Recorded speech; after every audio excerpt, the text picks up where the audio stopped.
साथियों नमस्कार, राधे राधे। स्वागत आप सभी का हमारे परिवार जीनियस 40 में। दोस्तों आज का टॉपिक है प्रतिशत, और ये प्रतिशत का 12वां लेक्चर है। इसमें हम लोग फल पर और वेन आरेख पर आधारित प्रश्न का प्रैक्टिस करेंगे।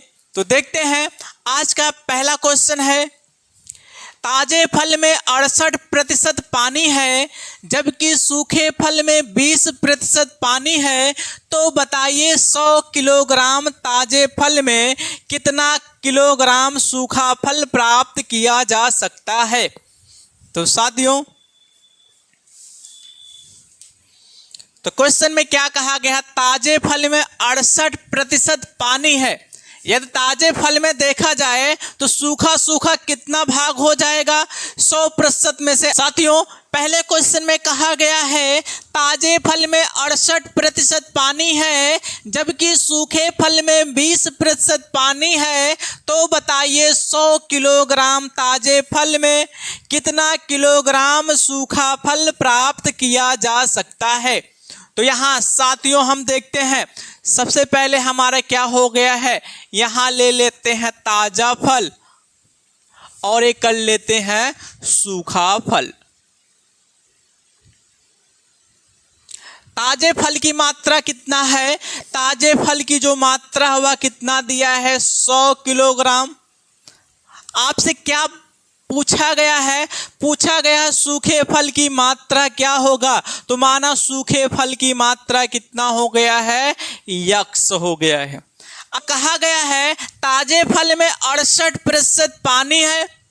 यदि ताजे फल से पानी की मात्रा को हम निकाल देते हैं तो हमारा क्या बचता है, फल का सूखा सूखा भाग। तो सूखा सूखा मात्रा, जब ताजे फल में 68% पानी है तो 100% में से हम 68% को क्या कर देते हैं, घटा देते हैं।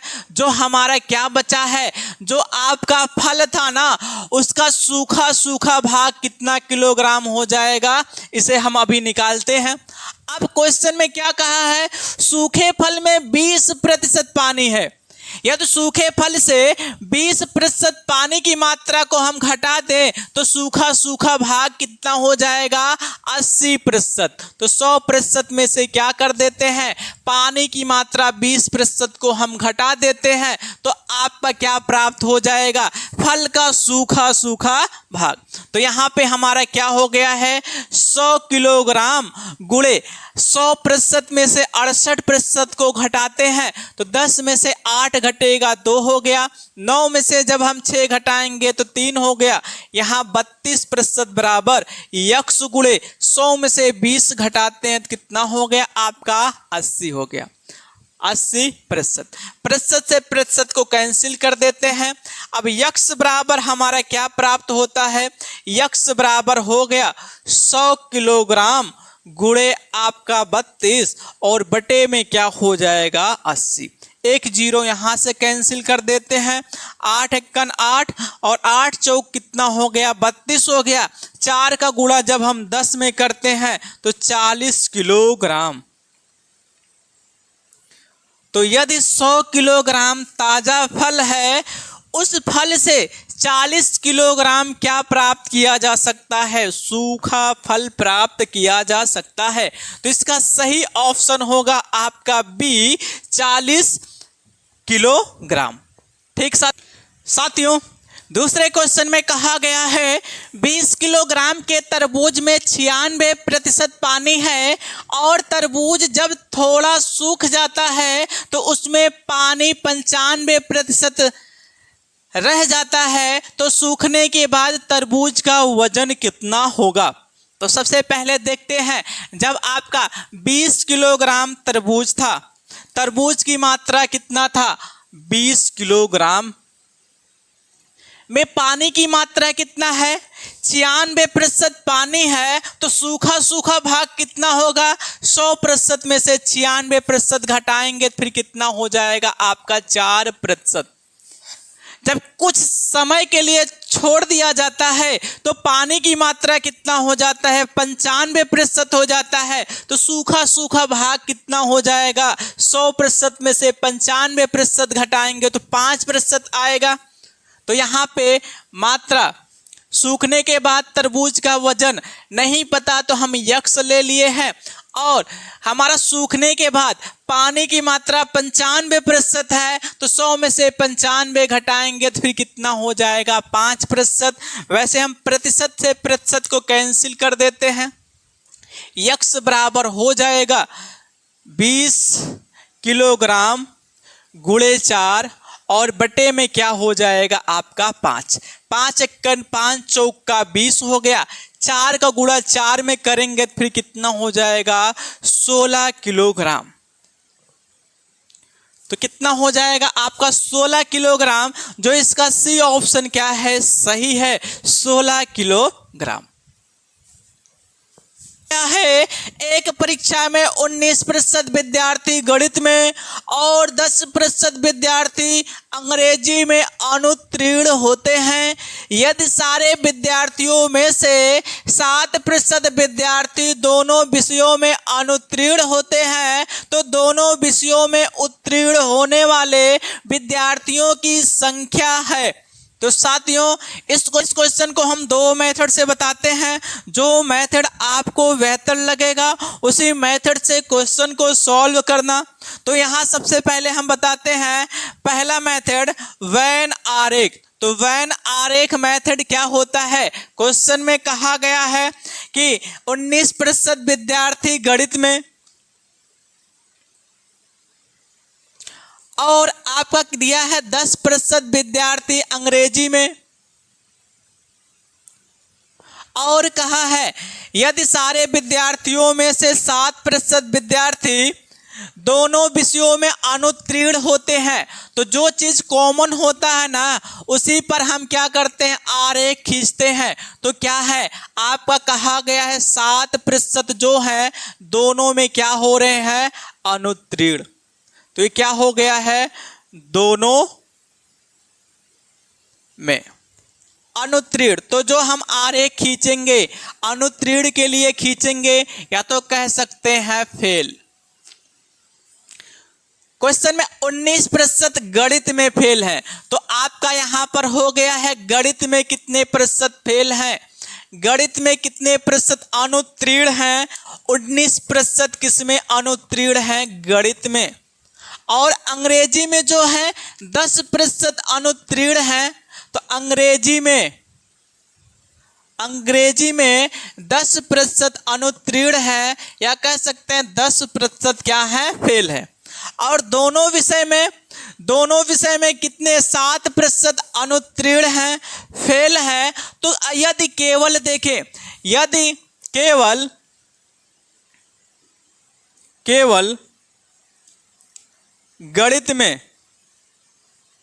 केवल गणित में कितने लोग फेल हैं तो हम क्या करेंगे, 19% में से 7% को यदि हम घटा देंगे तो हमारा ये पता चल जाएगा केवल गणित में कितने प्रतिशत विद्यार्थी अनुत्तीर्ण हैं। तो हमारा क्या घटकर आ गया है, 12%। जो 12% विद्यार्थी हैं ये क्या है, केवल गणित में क्या है, अनुत्तीर्ण है। यदि हम केवल अंग्रेजी के लिए देखें, केवल अंग्रेजी में फेल विद्यार्थी या कह सकते हैं अनुत्तीर्ण विद्यार्थी, तो 10% क्या है, पूरा आपका अंग्रेजी है। इसमें से 7% घटेगा तो फिर कितना हो जाएगा, 10% माइनस 7%, तो कितना हो गया आपका 3% विद्यार्थी ऐसे हैं जो केवल अंग्रेजी में क्या है, फेल है। साथियों, आपसे पूछा गया है दोनों विषयों में उत्तीर्ण होने वाले विद्यार्थियों की संख्या। तो सबसे पहले हमारे क्या लिखेंगे कि दोनों विषयों में अनुत्तीर्ण होने वाले विद्यार्थी, या तो यहां लिख देते हैं कुल फेल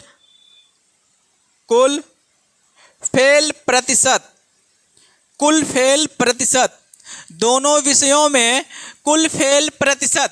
तो क्या है, 12% किसमें है, 12% केवल किसमें फेल हैं? आपके गणित में फेल हैं। और आपका जो 7% है, ये 7% किसमें फेल हैं?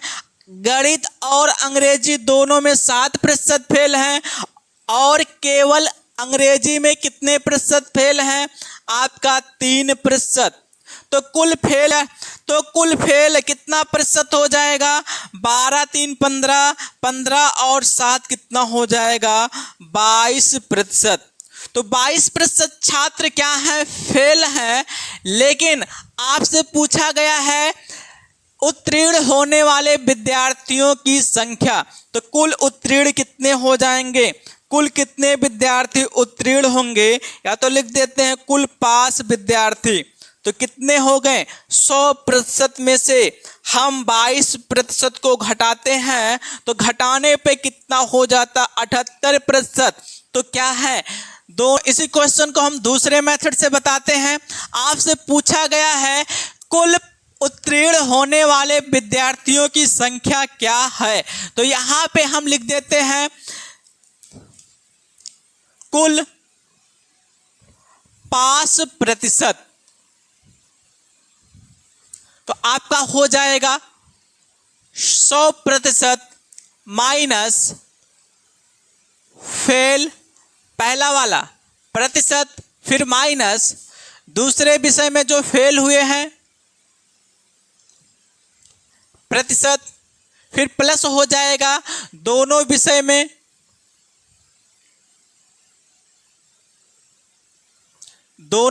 में फेल प्रतिशत। अब हम इसी फार्मूले में जब हम मान रखेंगे तो हमारा आंसर प्राप्त होगा। क्वेश्चन में कहा गया है कि 19% गणित में फेल होते हैं और 10% जो है आपका अंग्रेजी में फेल होते हैं। तो साथियों यहाँ पे देखते हैं 100% माइनस 19% आपका गणित में फेल हुए हैं, माइनस 10% आपका अंग्रेजी में फेल हुए हैं, और दोनों विषय में आपका 7% क्या होते हैं? फेल होते हैं। अब क्या करते हैं? इसको हम सॉल्व करते हैं तो हमारा 19 और 10 कितना हो जाएगा? 29, माइनस 29 हो गया और प्लस का क्या हो गया? 7%।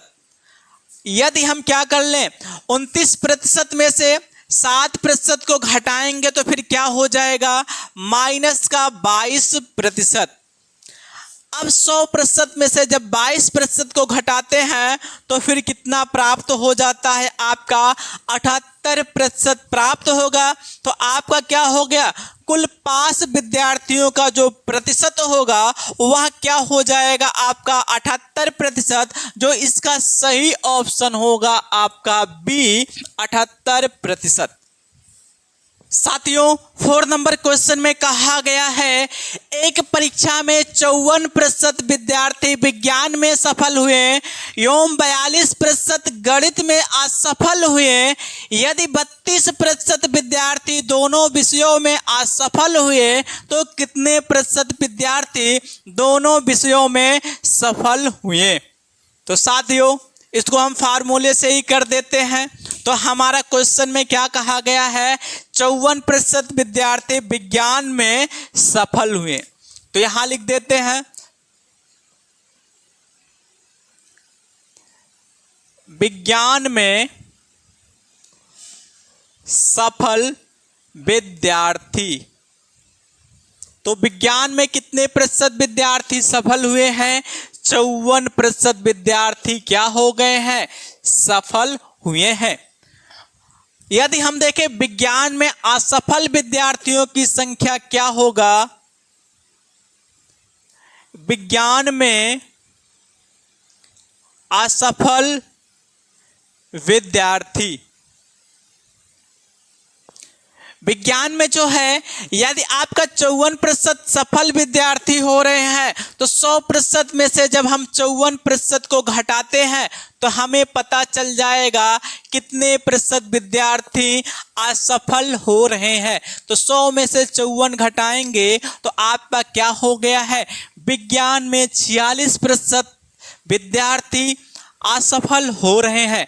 आपसे और क्या कहा गया है, गणित में असफल विद्यार्थी, तो गणित में असफल विद्यार्थियों का प्रतिशत कितना दिया है, आपका 42% दिया है। उसके बाद कहा गया 32% छात्र दोनों विषय में असफल हुए, तो दोनों विषय में क्या हो जाएगा, दोनों विषय में असफल विद्यार्थी कितने प्रतिशत हैं, 32%। तो छात्रों अब आपको कुछ भी नहीं करना है। तो साथियों यहाँ पे देखते हैं दोनों विषयों में उत्तीर्ण विद्यार्थियों का प्रतिशत, दोनों विषयों में उत्तीर्ण विद्यार्थी का प्रतिशत कितना हो जाएगा, हम क्या बताए हैं, 100% में से पहले फेल प्रतिशत को हम घटाएंगे, दूसरे फेल प्रतिशत को हम घटाएंगे, और उसके बाद क्या है, दोनों विषयों में फेल विद्यार्थी का प्रतिशत, इसे क्या करते हैं, हम जोड़ते हैं। तो साथियों यहाँ पर देखते हैं आपका 100% है, 100 में से पहले विज्ञान में कितने प्रतिशत फेल हुए हैं, आपके 46% विज्ञान में फेल हो गए थे, और गणित में कितने प्रतिशत फेल हुए थे, आपका 42% गणित में फेल हो गए थे। दोनों विषयों में कितने प्रतिशत विद्यार्थी फेल हुए थे, 32%। तो 32% को क्या करेंगे, हम जोड़ेंगे। तो 100%, यहाँ देखते हैं -42 है, प्लस का 32 है, जब हम घटाते हैं तो माइनस का 10 बचेगा, तो -10 और -46, तो 100% में से कितना आपका -46%, -10%, तो माइनस का क्या घटेगा, 56%। जब 100% में से 56% घटाते हैं तो आपका क्या हो जाता है, 44% होगा। ठीक साथियों, तो इसका जो सही ऑप्शन होगा आपका डी, 44%। 5 नंबर क्वेश्चन में कहा गया है, एक परीक्षा में परीक्षार्थियों के 52% अंग्रेजी में अनुत्तीर्ण हुए और 42% गणित में, यदि दोनों विषयों में 17% अनुत्तीर्ण हुए हो तो उन दोनों विषयों में उत्तीर्ण परीक्षार्थियों का प्रतिशत था। तो साथियों आपको कुछ भी नहीं देखना है, क्वेश्चन में सभी अनुत्तीर्ण का मात्रा दिया है, अनुत्तीर्ण का प्रतिशत दिया है, तो हमें क्या बताना है, दोनों विषयों में उत्तीर्ण परीक्षार्थियों का प्रतिशत। तो यहाँ पे हम लिखते हैं दोनों विषयों में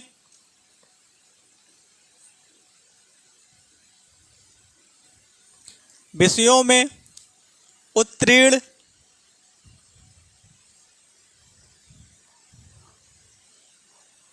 परीक्षार्थियों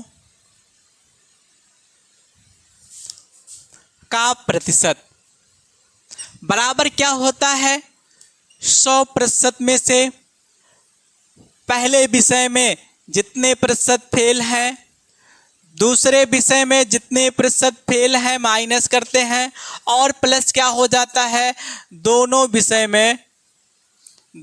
में जितने प्रतिशत आपका फेल होता है उसे क्या करते हैं, जोड़ते हैं।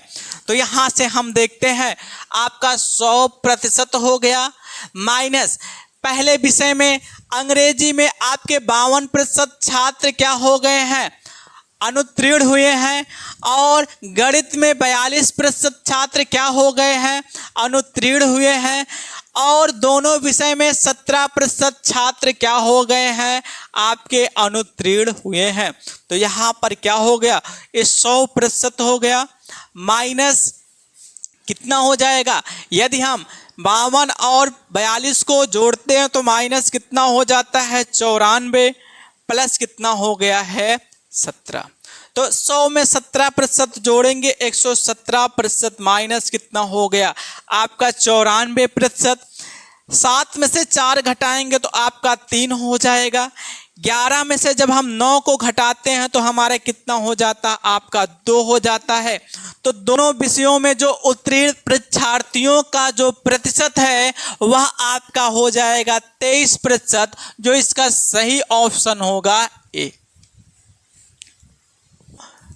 साथियों, वीडियो जैसा भी लगा है कमेंट करना, चैनल को सब्सक्राइब करना, बेल आइकन को क्लिक करना, अपने दोस्तों, भाइयों, बहनों और रिश्तेदारों के पास शेयर करना मत भूलिएगा। मिलते हैं नेक्स्ट वीडियो में, तब